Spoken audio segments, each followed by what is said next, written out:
Maghanda na mga music lovers dahil muling nagbabalik ang Aurora Music Festival at mas pinalaki pa kaysa dati. Dahil ang edisyon ngayong taon ay gaganapin na sa May 3 at 4 sa Clark Global City, Pampanga at nangangako ng isang hindi malilimutang linggo ng mga pinakamainit na OPM acts. As in, napaka-solid ng lineup na ito. Sino-sino ang magiging headline sa dalawang araw? Siyempre walang iba kundi ang napakasikat na P-pop girl group na BINI. Ang kanilang mga nakakamanghang performance ay siguradong magiging highlight ng festival. Pero hindi lang yon. Ang lineup ay puno rin ng mga talento at mga A-lister na mga musikero. Pero bakit parang may mga umalma na mga fans?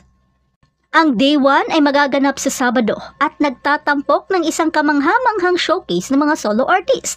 Kaya maghanda na makaptivate ng mga soulful na boses ni Rico Blanco, TJ Monterde, Arthur Neri at Moira de la Torre. At hindi pa nagtatapos dyan dahil maghanda na sumayaw sa mga high-energy na performance ng P-pop boy group na BGYO na sinusundan ng chart-topping na Nations Girl group na BINI.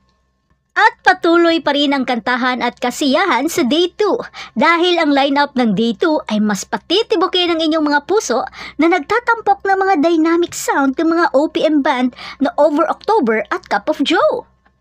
Tampok rin ang mga OPM soloists na sina Maki at Junella ay magdadala ng kanilang mga natatanging estilo at ang rapper na si Flo G ay magdadagdag ng ilang hip-hop flavor. At syempre, ang BINI ay magtatapos sa festival na may isa pang hindi malilimutang set. Excited ka na rin ba? Ang Aurora Music Festival ay gaganapin sa malawak na grounds ng Clark Global City na nagbibigay ng sapat na espasyo para sa lahat ng masiyahan sa musika. Saad ng mga organizer, ang festival ngayong taon ay masasabing pinakamalaki kaysa sa nakaraang taon na nagpapakita rin ng tagumpay ng nakaraang taon sa kamanghamanghang lineup na kasama ang SB19, Adi, Kamikaze at Parokya ni Edgar. Ibig lamang sabihin nito na tunay na buhay na ang OPM sa ating bansa at asahan pa nating marami pang mga local artist ang umuusbong upang ipakita ang talentong Pinoy.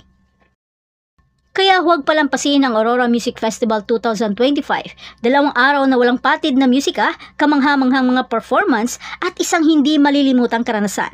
Kunin na ang iyong mga tiket ngayon at maghanda para sa weekend na purong original Filipino music. Gayunpaman, hindi pa rin maiiwasan ang fan wars at mga hidwaan ng bawat kampo, lalo na ang magkapatid na grupo na binuo ng Star Magic. Bagamat ang mga artist na ito ay hindi naman magkagalit, pero ang mga fans ay may kanya-kanya pa rin mga hugot na hanggang ngayon